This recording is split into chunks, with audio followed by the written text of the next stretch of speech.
বন্ধুরা, আপনি যদি অতিরিক্ত চিন্তার কারণে আপনার জীবনে মনোনিবেশ করতে না পারেন, যদি আপনি বারবার নার্ভাস অনুভব করেন, যদি আপনার হৃৎপিণ্ড জোরে জোরে স্পন্দিত হয় এবং আপনার মনে বারবার নেতিবাচক চিন্তা আসে, তাহলে আজকের ভিডিওটি আপনার জন্য। বন্ধুরা, একটা কথা মনে রাখবেন, মানুষের শরীরে 70% রোগের জন্ম হয় অতিরিক্ত চিন্তার কারণে। এই অতিরিক্ত চিন্তার রোগটি থেকে বাঁচার জন্য, এই রোগ থেকে মুক্তি পাওয়ার জন্য আজকের এই ভিডিওটি বিশেষভাবে নিবেদন করা হয়েছে। তাই একটি অনুরোধ, এই ভিডিওটি সম্পূর্ণ দেখুন, যাতে আপনিও এই ভিডিওটি দেখার পর আপনার সমস্যা থেকে মুক্তি পেতে পারেন। তাহলে চলুন শুরু করা যাক। একদা চীনের একটি অংশে একটি বড় বৌদ্ধ মঠ ছিল। সেখানে প্রায় 500 ভিক্ষু বাস করত। তারা সবাই তাদের গুরুর নির্দেশে নিজেকে জানার জন্য অনুশীলন করছিলেন। একদিন একটি ছেলে মঠের গুরুদেবের কাছে আসেন এবং বলেন, গুরুদেব, আমি নিজেকে জানতে চাই, আমি সত্যের সন্ধান করছি, আমি খুঁজে পেতে চাই সত্য কি। গুরুদেব তার দিকে তাকান এবং বলেন, যদি তুমি সত্য জানতে চাও, তবে তোমাকে তোমার সম্পূর্ণ জীবন বাজি লাগাতে হবে। সত্যকে জানার জন্য তোমার সম্পূর্ণ জীবন লাগতে পারে, তারপরেও নিশ্চিত নয় তোমার সম্পূর্ণ জীবনকালে সত্যকে খুঁজে পাবে কিনা। তুমি কি এই জন্য প্রস্তুত আছো? শিষ্য বলে, গুরুদেব, আমি পিছনে ফিরে তাকাবার জন্য আসিনি, আমি এর জন্য সম্পূর্ণভাবে প্রস্তুত আছি। গুরুদেব বলেন, ঠিক আছে, তাহলে তুমি একটা কাজ করো। এই মঠে 500 ভিক্ষু আছে, তুমি তাদের জন্য ধান কোটার কাজ করো। সকাল থেকে সন্ধ্যা পর্যন্ত ধান কোটার কাজ করো এবং যখন তুমি ক্লান্ত হয়ে পড়বে তখন ঘুমাতে যাবে। তার পরের দিন সকাল হলে আবার ধান কোটা শুরু করে দেবে। এছাড়া আর কিচ্ছু করবে না, আর অন্য কোনো বিষয় ভাববে না, শুধুমাত্র এই রাস্তাতেই চলতে থাকো। আর দ্বিতীয়বার আমার কাছে আসবে না, প্রয়োজন পড়লে আমি তোমার কাছে যাব। ছেলেটি গুরুদেবের আদেশ মেনে ধান কোটা শুরু করে দেয় এবং ওই মঠে 500 শিষ্য ছিল, তাদের মাঝে মাঝে খাবারের প্রয়োজন ছিল। সেই জন্য সে খুব ভোরে ঘুম থেকে উঠত এবং ধান করতে শুরু করে দিত এবং অনেক রাত পর্যন্ত ধান করতে থাকতো। আর যখন সে ক্লান্ত হয়ে পড়ত, তখন সে ওই ঘরেই শুয়ে পড়ত। সে কারো সাথেই কোনো কথা বলতো না, আর কেউ তার সাথে কথা বলতেও আসতো না। কয়েক মাস তার মাথায় কিছু কিছু পুরনো ভাবনা আসতো, কিন্তু সে ভাবনা যখন নতুন কোনো বিষয় খুঁজে পায়নি, তখন ধীরে ধীরে তার মনের ভাবনাগুলো চলে যেতে লাগলো। ধীরে ধীরে তার মনে ভাবনা কম আসতে থাকে। কিছু বছর পর সে তার নামটিও ভুলে যায়। সে সব সময় চুপচাপ থাকতো আর চিন্তাহীনভাবে ধান কুটে যেত। সে আজ পর্যন্ত না তো কোনো ধ্যান করেছিল, না তো কোনো শাস্ত্র পড়েছিল। মঠের বাকি শিষ্যরা তাকে মূর্খ মনে করত। এইভাবেই 12 বছর কেটে যায়। 12 বছর পর একদিন গুরুদেব ঘোষণা করেন যে এখন আমার অন্তিম সময় চলে এসেছে, আর এখন আমাকে উত্তরাধিকারী নির্বাচন করতে হবে, যে আমার পর এই মঠের প্রধান হবে। এই জন্য আমার যে কোনো শিষ্য যদি মনে করে সে আত্মসিদ্ধি লাভ করেছে আর সে নিজেকে জানতে পেরেছে, তাহলে সে যেন রাতে আমার দরজার সামনে এসে এই দেওয়ালে কিছু লিখে যায়। সেখানে যেন তার জীবনের সমস্ত অভিজ্ঞতার কথা ফুটে ওঠে। মঠের অনেক শিষ্য দেওয়ালে লেখার কথা ভাবেন, কিন্তু সব শিষ্যর মধ্যে একজন শিষ্য কিছু লেখেন। তার বৌদ্ধ ধর্মগ্রন্থের সম্পর্কে অনেক জ্ঞান ছিল। সকল শিষ্য মনে করেছিলেন তিনি এই মঠের উত্তরাধিকারী হবেন। সে লিখেছিলেন, মন একটি আয়নার মতো, যার ওপর চিন্তা এবং ইচ্ছার ধূলিকণা জমা থাকে। এই ধূলিকণা দূর করার জন্যই ধ্যান করতে হয়। যার ধূলিকণা সরে যায় এবং মনের আয়না পরিষ্কার হয়ে যায়, সে মুক্তি প্রাপ্ত করতে পারে। পরের দিন সকালে গুরুদেব ঘুম থেকে উঠে এই লাইনগুলো দেখে বললেন, কোন পাগল এইসব জঙ্গল আমার দেওয়ালে লিখেছে? সেই শিষ্য যে এটা লিখেছিলেন সে চুপচাপ ছিলেন। আসলে সে যে লাইন লিখেছিলেন সেটি জ্ঞানে পরিপূর্ণ ছিল, কিন্তু সে লাইনগুলো ছিল পুস্তকের জ্ঞান। সে শিষ্য অত্যন্ত চালাক ছিলেন। সে দেওয়ালে লাইন লিখেছিলেন, কিন্তু তার নাম লেখা ছিল না, কারণ সে নিজেই সেই সম্পর্কে নিশ্চিত ছিল না যে এটা ঠিক না ভুল, কারণ তার আত্মসাক্ষাৎকার হয়নি। গুরু এই লাইনগুলোকে সম্পূর্ণভাবে প্রত্যাখ্যান করে দেয়। এটা দেখে সকল শিষ্য চিন্তায় পড়ে যায় এবং এই ঘটনাটি সমগ্র মঠে আলোচনার বিষয় হয়ে ওঠে। এই বিষয়ে কথা বলতে বলতে দুই শিষ্য ওই শিষ্যর কাছ দিয়ে যায়, যে 12 বছর আগে এখানে এসেছিলেন আর দিন রাত ধান করার কাজ করত। দুজনের আলোচনা শুনে সে মুচকি মুচকি হাসতে শুরু করে। দুই শিষ্য তাকে জিজ্ঞাসা করে, তুমি কেন হাসছো? দুজন শিষ্যের নজরে ওই ধানকোটা ব্যক্তি একজন তুচ্ছ শিষ্য ছিল। কেউ তাকে না তো কখনো ধ্যান করতে দেখেছে, আর না তো কখনো শাস্ত্র পড়তে দেখেছে। সবাই তাকে মূর্খ মনে করত। সে শুধুমাত্র ধানই জানতো। ওই মঠে বড় বড় বিদ্বান ছিল, কিন্তু ওই ধানকোটা ব্যক্তির সাথে কারো কোনো সম্পর্ক ছিল না।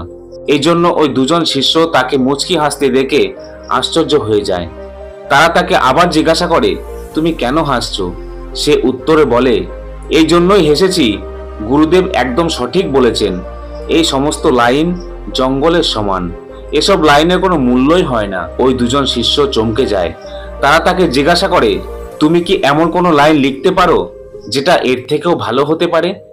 ধানকোটা ব্যক্তি উত্তরে বলে, না, আমি লিখতে পারবো না, কারণ আমি লেখাপড়া জানি না।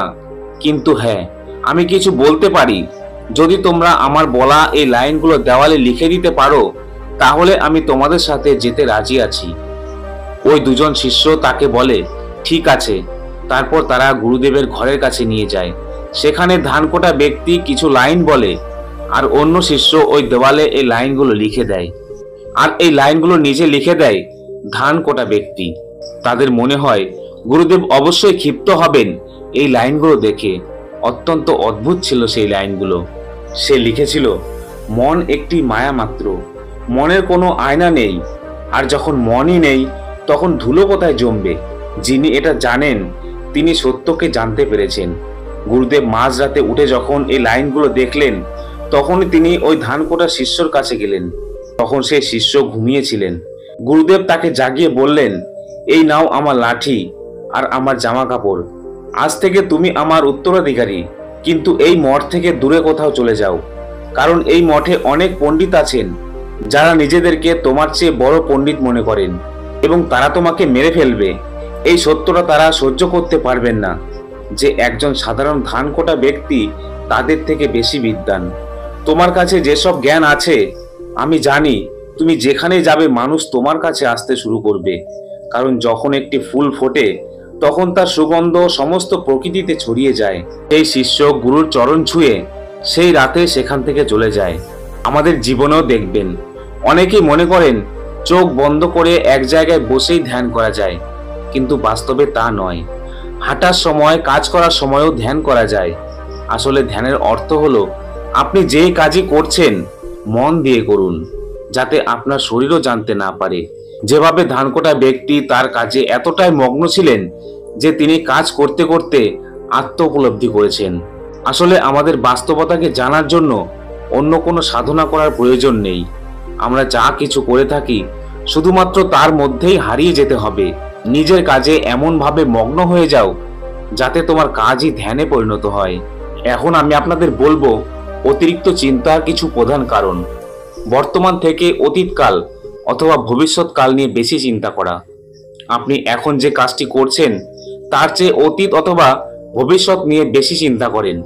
আপনি যদি আপনার মনোযোগ বর্তমান কাজ থেকে সরিয়ে অতীত অথবা ভবিষ্যৎ নিয়ে চিন্তা করেন, তবে আপনি অতিরিক্ত চিন্তার শিকার হতে পারেন।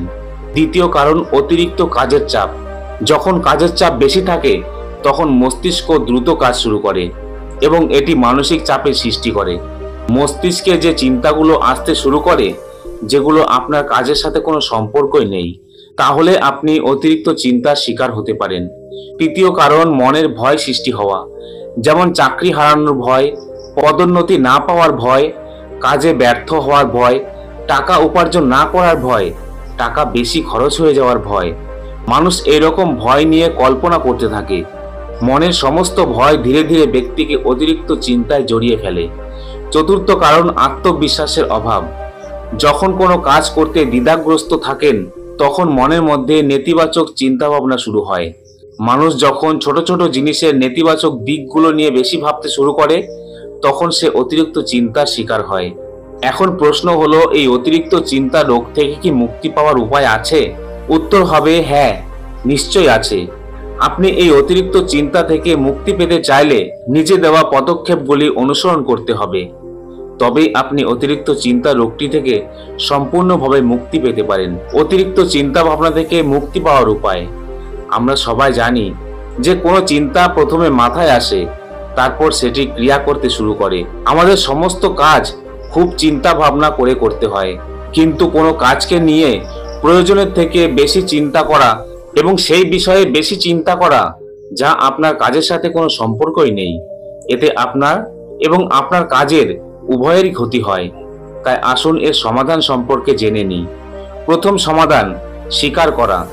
আপনি এই জিনিসটি আপনার মন থেকে স্বীকার করুন যে আপনি অতিরিক্ত চিন্তা করেন এবং এটি থেকে মুক্তি পাওয়ার জন্য নিজেকে প্রস্তুত করবেন। অতিরিক্ত চিন্তা করার বিষয়ে সচেতন হন। যখন আপনি মনে করেন যে আপনার মনে ফালতু চিন্তা চলছে, অবিলম্বে সেগুলো বন্ধ করুন এবং আপনি ফিরে যান যেখান থেকে শুরু করেছিলেন। তাহলে আপনি বুঝতে পারবেন যে আপনি অনেক অকেজো জিনিস নিয়ে চিন্তা করে আপনার সময় এবং শক্তি দুটোই নষ্ট করছেন। দ্বিতীয় সমাধান, নেতিবাচক চিন্তার পরিবর্তে ইতিবাচক চিন্তা করা। কি খারাপ হতে পারে তা নিয়ে চিন্তা করার চেয়ে কি ভালো হতে পারে তা নিয়ে চিন্তা করুন। এবং আপনার মন দুশ্চিন্তা করে যখন আপনি কোথাও ঘটে যাওয়া ঘটনা, নেতিবাচক বিষয়গুলোকে মনোযোগ দিতে শুরু করেন। ইতিবাচক মানে এই নয় যে আপনি শুধুমাত্র একটি দিকই দেখবেন, তবে সঠিক এবং ভুল উভয় দিকই দেখা গুরুত্বপূর্ণ। কিন্তু আপনি শুধুমাত্র নেতিবাচক দিকটাই চিন্তা করেন, তাই আপনাকে নেতিবাচকের চেয়ে ইতিবাচক চিন্তা বেশি করতে হবে। তৃতীয় সমাধান, যোগ ব্যায়াম এবং মেডিটেশন। যোগ ব্যায়াম এবং মেডিটেশনকে আপনার জীবনের একটি অংশ করে নিন। কখনো কখনো মানুষ অতীতের কথা বা ঘটনা নিয়ে চিন্তায় পড়ে যায়, স্ট্রেসের মধ্যে পড়ে যায় এবং মনে অকার্যকর বিষয়গুলো ভাবতে শুরু করে। যে দিনগুলো পেরিয়ে গেছে তা নিয়ে ভেবে বা যে দিনগুলো সামনে আসছে তা নিয়ে না ভেবে আপনি এখন যা করছেন তাতে পুরোপুরি মনোনিবেশ করুন। দেখবেন আপনার মনের সমস্ত চিন্তা শত হাত দূরে থাকবে। বন্ধুরা, ভিডিওটি ভালো লাগলে একটি লাইক করবেন আর চ্যানেলটিকে সাবস্ক্রাইব করে পাশে থাকবেন। ধন্যবাদ।